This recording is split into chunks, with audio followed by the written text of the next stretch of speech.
La première, l'histoire continue. Bertrand N, Hélène Maquet. J'ai ici en main une liste de 205 personnes, membres du Parti communiste. Je pense qu'il faudrait vraiment les débusquer et les dénoncer pour ce qu'ils sont. Je ne réponds pas aux accusations, je les fais. Cette phrase résume toute l'action d'un homme, un politicien américain qui va marquer les années 50, le sénateur Joseph McCarthy. Alors que la guerre froide est en train de monter, l'homme a accusé ou fait accuser des dizaines, des centaines, des milliers d'Américains d'être des communistes et donc des traîtres à la nation. On a souvent appelé cette période de l'histoire le McCarthyisme, souvent qualifié aussi de chasse aux sorcières. Plus de 70 ans plus tard, ce terme chasse aux sorcières revient dans la presse pour qualifier certaines actions du gouvernement de Donald Trump, à tort ou à raison. C'est ce que nous allons tenter de comprendre. La première, L'histoire continue. Bonjour à toutes et tous et bienvenue dans ce nouvel épisode de l'Histoire continue. Épisode dans lequel nous allons faire résonner les époques comme jamais. Il y a quelques semaines, un influenceur d'extrême droite, Charlie Kirk, était assassiné, tué d'une balle en pleine tête, très proche du gouvernement de Donald Trump. Sa mort a secoué l'Amérique. Dans les heures et les jours qui ont suivi, le président américain et son vice-président J.D. Vance ont immédiatement pointé du doigt la gauche radicale qui aurait la violence dans son ADN et plus précisément les mouvements Antifa, présentés comme des mouvements organisés, ce qu'ils ne sont pas forcément. Un autre phénomène a émergé dans les heures qui ont suivi la mort de Charlie Kirk. Des personnes qui avaient critiqué en ligne l'influenceur d'extrême droite après sa mort ont été ciblées et ont perdu leur emploi. Quelques jours plus tard, l'humoriste Jimmy Kimmel, à la tête d'un des late shows les plus populaires du pays, fait une blague. La galaxie MAGA, dit-il, en substance, exploite politiquement la mort de Charlie Kirk. Jimmy Kimmel est démis de l'antenne par sa chaîne ABC avant de réapparaître 5 jours plus tard. Cette séquence, cette suite d'événements a fait dire à de nombreux commentateurs, nous assistons à un nouveau macartisme, à une nouvelle chasse aux sorcières. Alors, évoquer cette période de l'histoire qui remonte au début des années 50, est-ce que c'est correct? Est-ce que ça a du sens? C'est ce que nous allons tenter de comprendre aujourd'hui avec nos deux invités. Avec Isabelle Saint-Paul, bonjour. Bonjour. Vous enseignez l'histoire et les institutions des États-Unis à l'ULB. Vous avez grandi aux États-Unis. J'ai également pu discuter avec Romuald Siora, qui est chercheur associé à l'Institut de Relations internationales et stratégiques, où il dirige l'Observatoire politique et géostratégique des États-Unis. Il vit aux États-Unis, raison pour laquelle nous avons enregistré une interview. Alors je lui ai demandé s'il y avait aujourd'hui une mémoire du macartisme aux États-Unis. Oui, bien sûr. Peut-être pas au sein de la population en général, mais dans les milieux académiques, dans les milieux médiatiques, cinématographiques, bien évidemment, le fantôme du macartisme hante toujours aujourd'hui Hollywood. Donc oui, les Américains se souviennent de ce moment comme sans doute l'un des plus honteux de leur histoire, sachant combien ils sont attachés au premier amendement, c'est-à-dire à la liberté d'expression. Romuald Siora, qu'on réentendra donc dans cette émission. Alors Isabelle Saint-Paul, pour vous, est-ce que ça vaut la peine qu'on reparle du macartisme aujourd'hui ? Je vais vous répondre un tout petit peu plus largement. Je pense que ça vaut toujours la peine de s'intéresser au passé pour comprendre le présent. Ouais. C'est vraiment, en tant que prof d'histoire, prof des institutions, je dois toujours donner le contexte à mes étudiants pour comprendre les réalités du quotidien, de notre quotidien, des Américains d'aujourd'hui. Et je pense qu'il est en effet crucial d'aller comprendre ce qui s'est passé dans le passé. Allez, on se replonge tout de suite dans nos archives.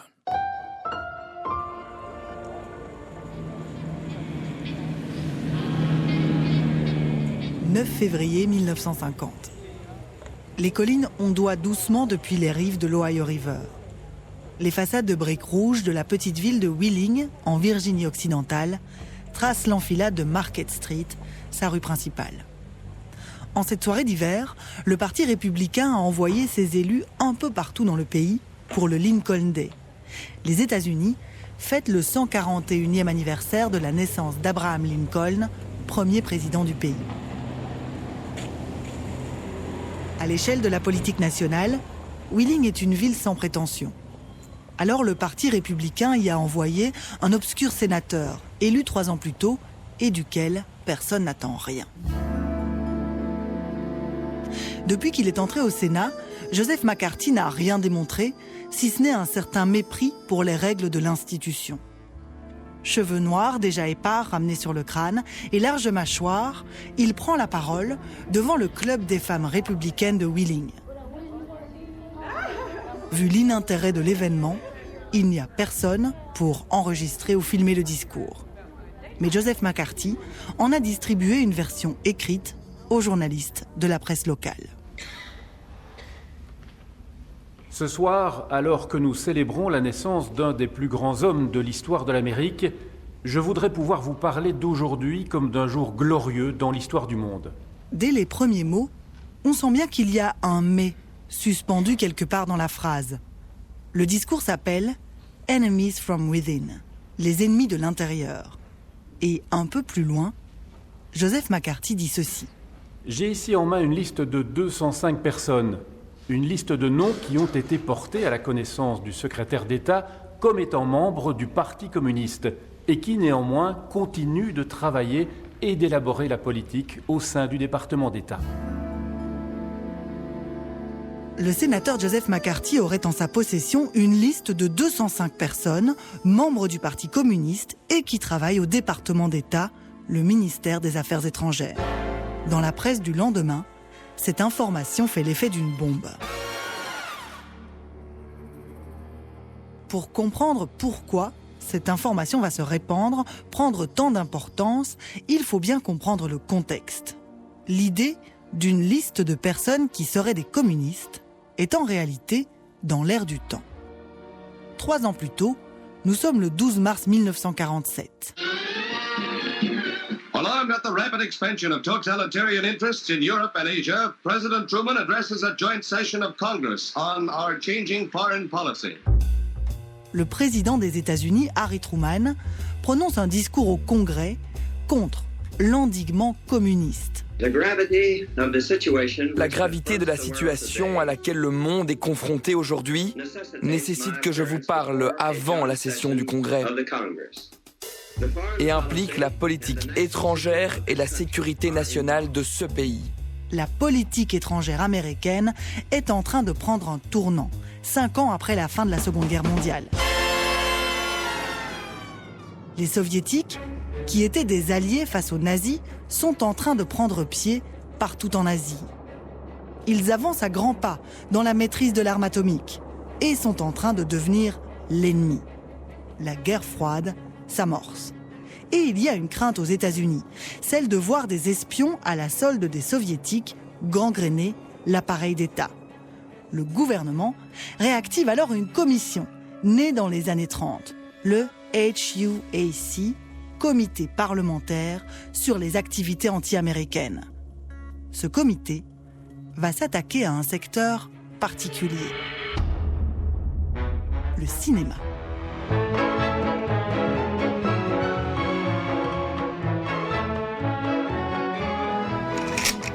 Put the blame on me, boy.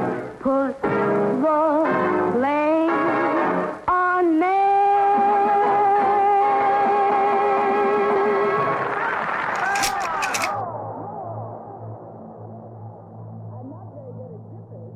En octobre 1947, 10 hommes sont convoqués devant le comité. In 1948, 10 men were summoned from Hollywood to testify about their political activities.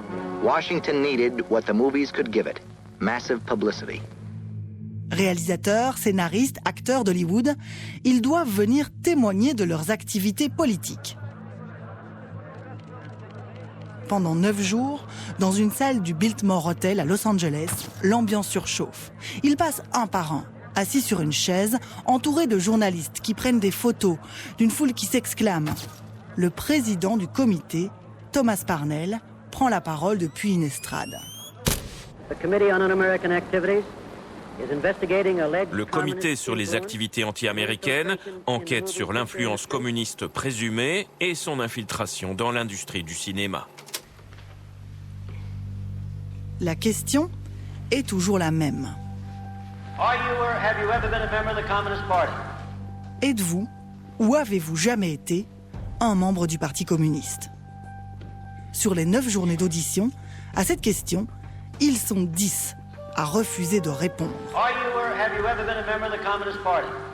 C'est ce que fait Ring Lardner, journaliste sportif et scénariste. Je pourrais répondre exactement ce que vous voulez que je réponde, Monsieur le Président, dit Ring Lardner, avant de se faire directement couper la parole.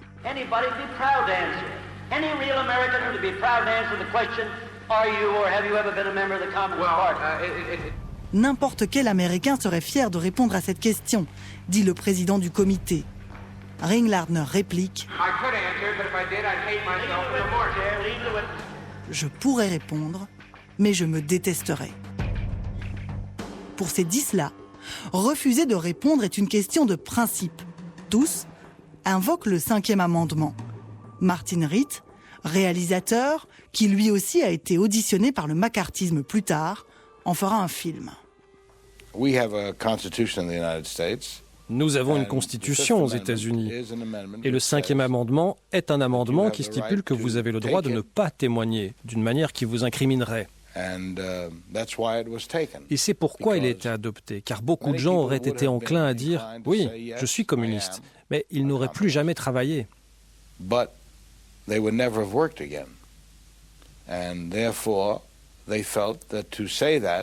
Ils estimaient donc que dire cela signifierait tout simplement la fin de leur carrière. Il se trouve que la plupart de leurs carrières ont pris fin de toute façon, car lorsqu'ils ont refusé de répondre, la commission a fait croire au public américain que ceux qui invoquaient le 5e amendement étaient en substance des communistes. Ce qui n'était pas vrai dans de nombreux cas, même si ça l'était dans certains. Après les auditions d'octobre 1947, certains parmi les 10 d'Hollywood sont envoyés en prison pour haute trahison. Un mois plus tard, le 25 novembre 1947, la Motion Picture Association, qui regroupe les 5 grands studios d'Hollywood, annonce qu'elle n'emploiera plus de communistes. Une liste noire, une blacklist, est publiée. John Huston, qui deviendra un des réalisateurs légendaires d'Hollywood et qui, à l'époque, a déjà réalisé Le Faucon maltais, est outré. C'est indigne de ce pays d'autoriser ce qu'il se passe. Le comportement des studios a été méprisable.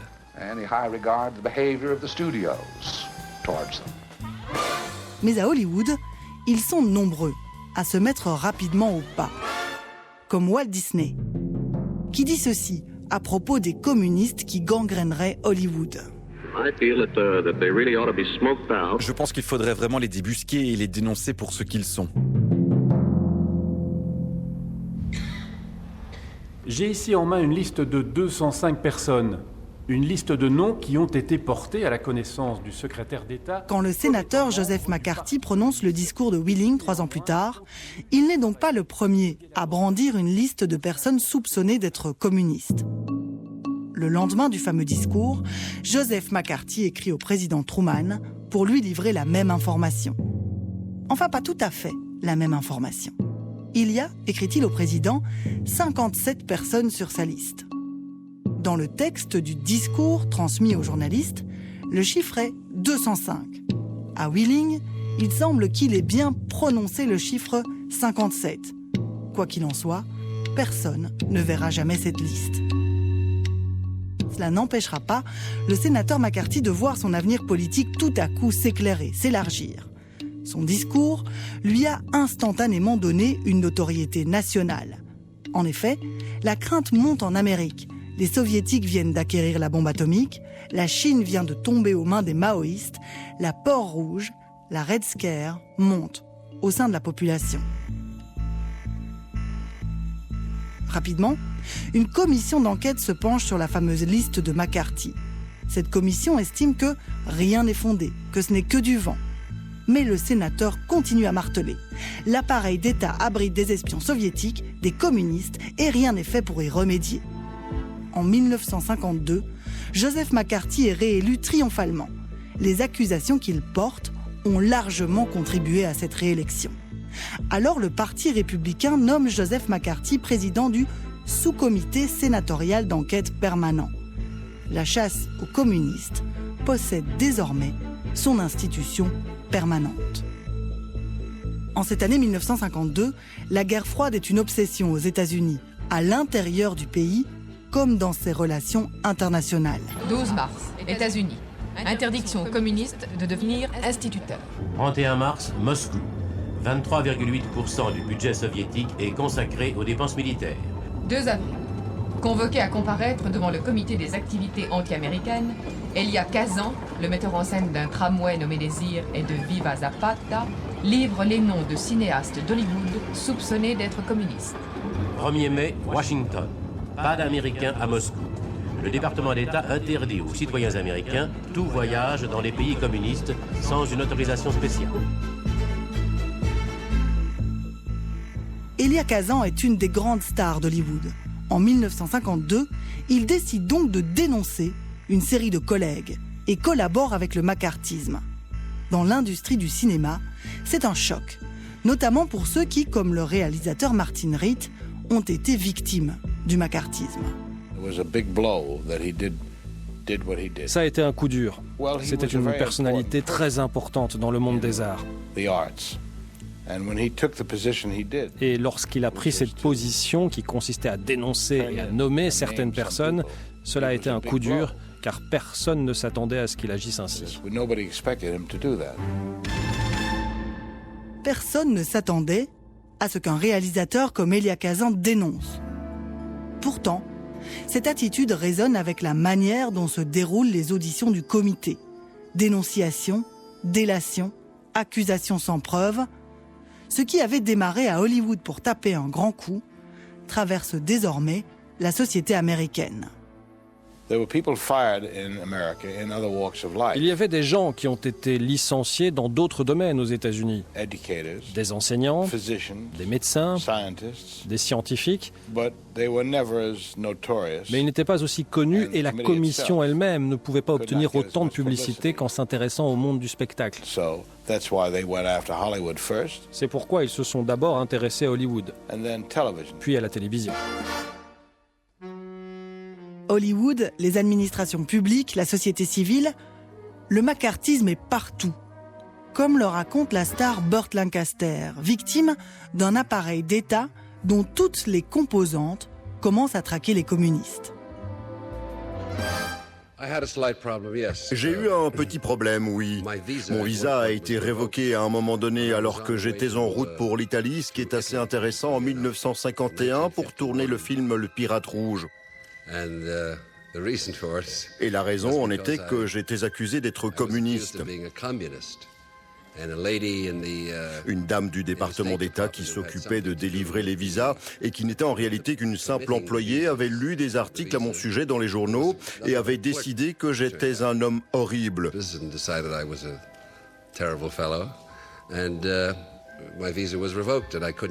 Mon visa a été révoqué et je n'ai pas pu l'obtenir.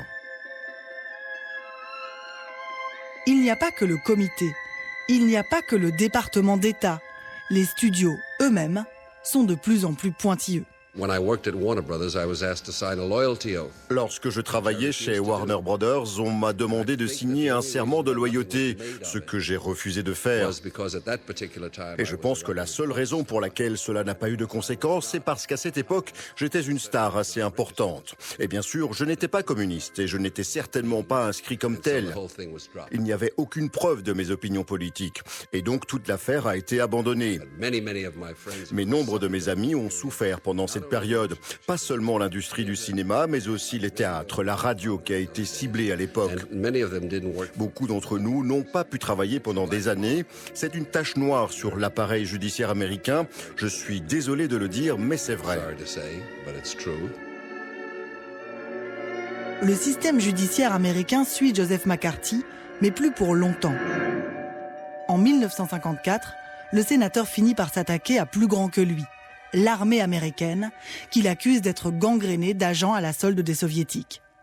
C'est ce qui causera son discrédit et finalement sa perte. Le Sénat adresse un blâme à Joseph McCarthy, déconsidéré, marginalisé, il sombre dans l'alcool et meurt en 1957.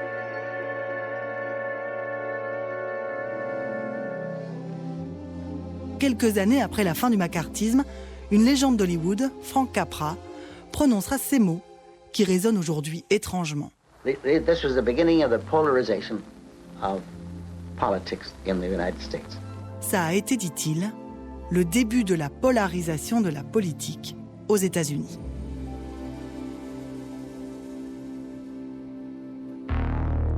La première, l'histoire continue. Comment l'histoire du macartisme résonne-t-elle aujourd'hui? Quels sont les fils que nous pouvons tirer entre la chasse aux communistes des années 50 et le trumpisme? Eh bien, nous sommes notamment avec Isabelle Saint-Paul qui enseigne l'histoire à l'ULB pour en parler. Et puis, j'ai également interviewé Romuald Sciorra à ce sujet, chercheur associé à l'Institut des relations internationales et stratégiques. Il dirige l'Observatoire politique et géostratégique des États-Unis. Je lui ai demandé, et on reviendra vers vous Isabelle Saint-Paul juste après, je lui ai demandé si avec la chasse aux antifas, à la gauche radicale, désignée d'ailleurs comme organisation terroriste depuis lors par l'administration de Donald Trump, si avec les personnes qui perdent leur emploi après avoir critiqué Charlie Kirk, après une série d'appels à la délation aussi de la part du vice-président J.D. Vance, on assistait à une sorte de retour du macartisme. Voilà ce que m'a répondu Romuald Sciorra. Ce qui est certain, c'est qu'il y a effectivement un parfum de macartisme aujourd'hui qui revient aux États-Unis. Les choses néanmoins sont différentes. Le macartisme était un mouvement essentiellement voulu, orchestré par un sénateur américain qui avait certes à l'époque le soutien d'une partie des autorités, dont le soutien du vice-président de l'époque, Richard Nixon, mais qui néanmoins était observé avec circonscription par le président des États-Unis de l'époque, le général Eisenhower. C'est-à-dire que Joseph McCarthy, le sénateur donc en question, n'avait pas carte blanche sur l'entièreté de son programme. Les choses aujourd'hui sont très différentes. Dans l'ensemble, nous sommes en train d'assister à une volonté de la part de l'actuelle administration américaine de mettre en place dans l'entièreté du pays un régime semi-autoritaire. Depuis le mois de janvier, le 20 janvier, date du retour de Donald Trump au pouvoir, attaque contre la plupart donc des contre-pouvoirs, prérogatives du Congrès reniées au profit de la Maison-Blanche, une partie du judiciaire entre les mains du locataire à nouveau de la Maison-Blanche, attaque contre les universités qui pour la plupart se sont couchées, contre les médias, contre les minorités, déploiement de la garde nationale alors que constitutionnellement c'est plus que douteux, et évidemment la Cour suprême qui se range la plupart des cas dans le sens voulu par cette administration, avec par exemple en juin cette décision historique qui fait que depuis le printemps, aucun juge fédéral ne peut dorénavant s'opposer au plan national au président des États-Unis, une première depuis 1868. Donc oui, il y a effectivement un relent de macartisme, mais les choses vont beaucoup plus loin puisque cette fois-ci, c'est l'entièreté de l'administration qui épouse cette volonté de mettre en place un régime semi-autoritaire aux États-Unis. Ce régime semi-autoritaire, évidemment, associé à une attaque frontale contre la liberté d'expression et contre certaines élites, d'où un parallélisme avec le macartisme. Mais je dirais qu'aujourd'hui, les choses vont beaucoup plus loin. Alors, Isabelle Saint-Paul, d'accord avec Romuald Sciorra, on va plus loin que le macartisme aujourd'hui aux États-Unis ? Oui, tout à fait. Je pense qu'il y a toute une série de choses qui ont changé. Mon collègue a mentionné le contexte, les médias, la nature, la source du mouvement. Il y a énormément de choses, en effet, qui ont changé. Je pense, si on s'attarde simplement au contexte idéologique, il était beaucoup plus ciblé. Dans les années 50, McCarthy visait explicitement, comme on vient d'entendre, le communisme soviétique. Donc il y a un ancrage géopolitique clair et un contexte très clair. C'est la guerre froide. Tandis qu'aujourd'hui, la menace est redéfinie par l'exécutif autour de catégories domestiques parfois floues. Les antifas, par exemple, aujourd'hui, qui sont les antifas, c'est pas clair. Tout à fait. Donc des progressistes, les woke, les militants universitaires, parfois étrangers. Mais donc tout se construit autour de peur de l'immigration, peur du radicalisme de gauche et de discours antisémites, par exemple. Mais c'est beaucoup plus vague. Et sur cette idée que finalement, Joseph McCarthy, il représentait pas la totalité de l'appareil d'État, ni la totalité de la volonté politique du gouvernement. Est-ce que là, il y a quelque chose aussi qui est différent par rapport à aujourd'hui. Oui, l'étendue est différente en effet. Comme on l'a déjà entendu ici, la source du mouvement était le Sénat, était un sénateur, était une personne isolée qui n'avait pas nécessairement le soutien de tout le gouvernement. Maintenant, Donald Trump, je vous rassure aussi, n'a pas nécessairement le soutien de tout le gouvernement. Mon collègue parle du soutien de l'entièreté de l'administration, donc c'est vraiment la branche exécutive. Il a du soutien parsemé à droite et à gauche, mais ça reste très différent. C'est-à-dire que le président américain a le pouvoir de signer des décrets présidentiels, a des pouvoirs qu'un sénateur isolé n'avait pas.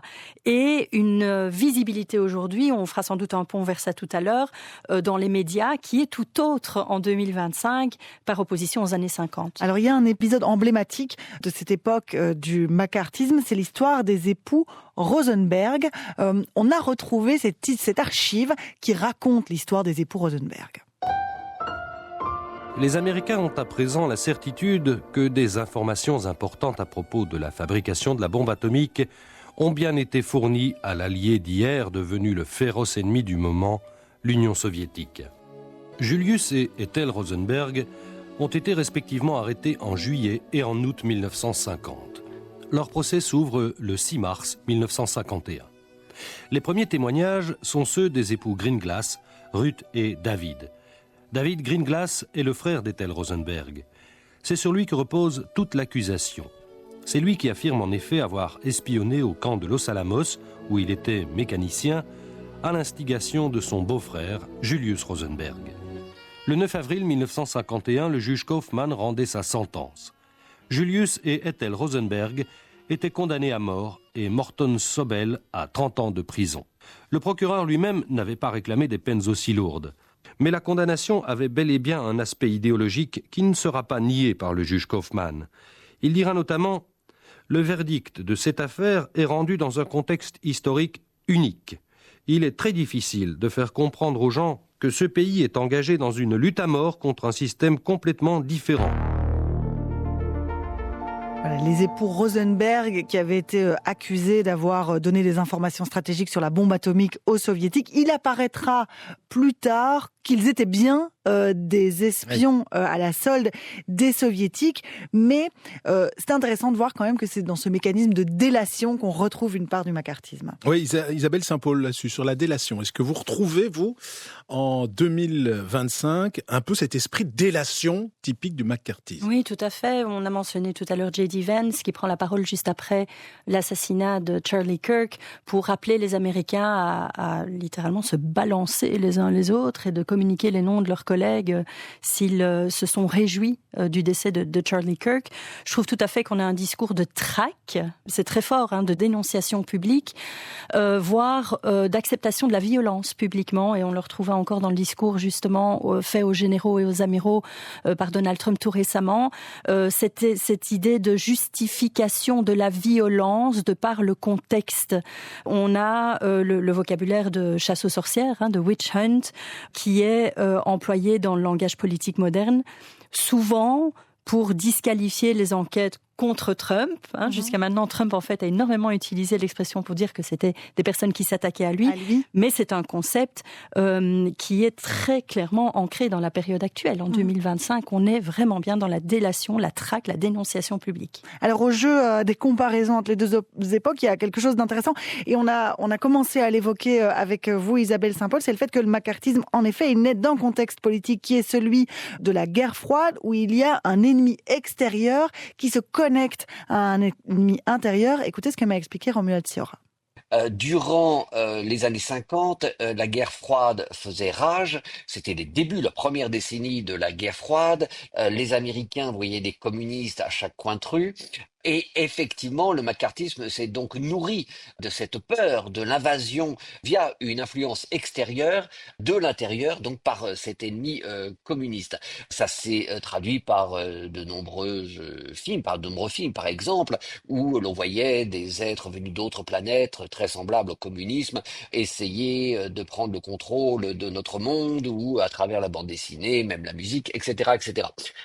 Aujourd'hui, les choses sont différentes. Il n'y a plus vraiment d'ennemis de l'extérieur accusés d'orchestrer des manœuvres quelconques aux États-Unis en vue de saisir le pouvoir ou en tout cas d'attaquer les institutions. Il s'agit plutôt d'un ennemi purement intérieur, aujourd'hui donc dénommé selon cette administration comme les antifas, ce qui est évidemment un terme tout à fait brumeux, car qu'est-ce qu'un antifa à l'heure qu'il est se trouve aussi bien dans la ligne de mire du gouvernement, aussi bien des institutions tout à fait honorables comme la Fondation Ford, peu connue en Europe, mais l'une des institutions majeures aux États-Unis, ou des médias comme le magazine The Nation, qui est le plus ancien magazine toujours en vente aux États-Unis, qui est un magazine de gauche, mais qui n'est pas un magazine révolutionnaire et qui en rien, évidemment, n'appelle à la violence. Donc, les choses sont différentes. À l'époque du macartisme, l'ennemi venait de l'extérieur et pouvait avoir des agents à l'intérieur qui avaient pour mission de déstabiliser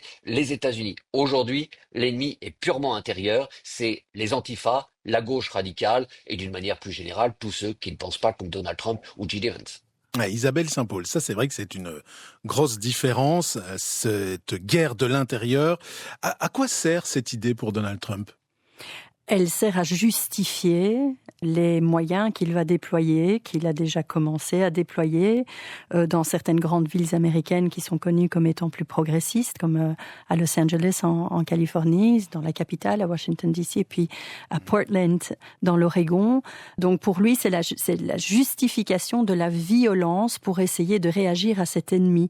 Ça veut dire qu'on désigne un ennemi intérieur pour pouvoir contrôler la population ? Oui, tout à fait. On instrumentalise en fait les événements, et donc Charlie Kirk, le moment de l'assassinat de Charlie Kirk, malheureusement, joue un rôle vraiment charnière ici dans l'histoire. C'est que c'est au cœur d'une stratégie sécuritaire de Donald Trump, et cette stratégie est contestée. Et je pense que c'est important de le mentionner, qu'elle est contestée par la justice et elle est contestée politiquement au niveau local. Donc les États sont en train de réagir à toute une série de procès qui ont été intentés contre l'administration Trump. Et ils pourraient parvenir à faire barrage ? Alors pour le moment, ils ont réussi dans une certaine mesure à le faire. C'est le cas à Los Angeles par exemple, où le déploiement de la garde nationale est un peu limité dans son action, dans le sens où ils ne peuvent pas par exemple réaliser d'arrestation pour le moment. Pour le moment, jusqu'à ce qu'un événement imaginons un jet de pierre, justifie une réaction violente de la part de la garde nationale parce qu'ils ont été attaqués. Et Donald Trump, d'ailleurs, dans son discours à Quantico, en Virginie, tout récemment, faisait mention de ces agressions qui n'étaient pas justifiées de la part des progressistes et qui justifieraient, à son sens, une réponse violente. La première, l'histoire continue. Le macartisme dans les années 50, le trumpisme aujourd'hui, quels sont les liens qui peuvent être faits ? Je vous rappelle que nous sommes notamment avec Isabelle Saint-Paul qui enseigne l'histoire des États-Unis à l'ULB pour en parler. Oui, alors les acteurs et les réalisateurs d'Hollywood qui se faisaient virer par les grands studios et l'humoriste Jimmy Kimmel qui se fait déprogrammer par sa chaîne ABC, est-ce que c'est la même chose ?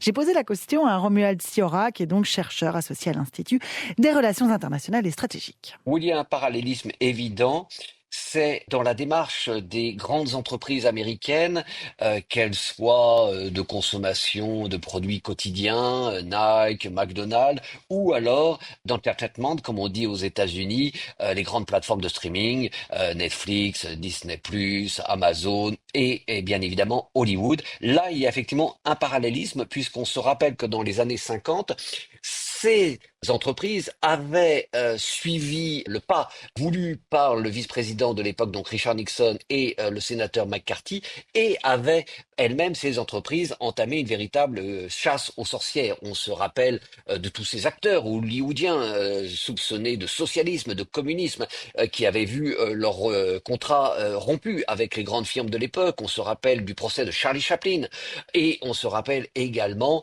de certaines compagnies, même de bandes dessinées, qui avaient décidé de licencier des dessinateurs ou des scénaristes qui, selon eux, pouvaient empoisonner la jeunesse américaine. Aujourd'hui, on assiste effectivement à quelque chose de similaire, avec donc ces grandes entreprises qui hier encore nous vantaient l'inclusivité de conférence en conférence, je pense à McDonald's, à Nike, et qui aujourd'hui sont très fiers de mettre en avant leur programme de non-inclusivité, tout simplement parce qu'ils veulent aller dans le sens du vent. Kamala Harris aurait été élue, nous n'aurions jamais assisté à cela de la part de ces grandes entreprises. Pour ce qui est des grands studios ou des chaînes de télévision ou des plateformes de streaming, au niveau des programmes, on a vu par exemple les transgenres disparaître de plusieurs séries Disney. On a vu les Africains américains, les Noirs disparaître de nombreux programmes. Aujourd'hui, si vous regardez Netflix aux États-Unis, et si vous comparez avec il y a un ou 2 ans, vous verrez que les acteurs noirs sont de moins en moins présents. Idem dans la publicité d'ailleurs. Pour ce qui est de Hollywood, même chose. N'oublions pas que nous sommes aux États-Unis, au pays de l'argent roi.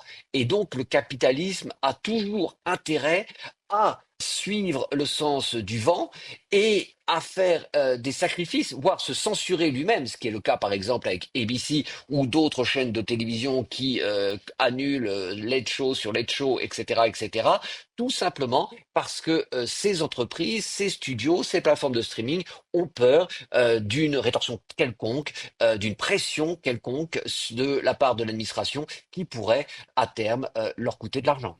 Isabelle Saint-Paul, c'est vrai que c'est quelque chose qu'on ne peut pas s'empêcher de faire, comme parallélisme. Les studios hollywoodiens, à l'époque, qui suivent le macartisme en masse. Et aujourd'hui, les plateformes qui, on le sent bien, et on l'a vu, en fait, dès l'arrivée de Donald Trump au pouvoir, qui suivent aujourd'hui le pouvoir. Tout à fait. Et ça repose exclusivement sur des questions financières. C'est la peur de perdre les financements. Si Disney, ABC a décidé d'écarter Kimmel, c'était par menace, en fait, de suppression de fonds pour soutenir leurs émissions.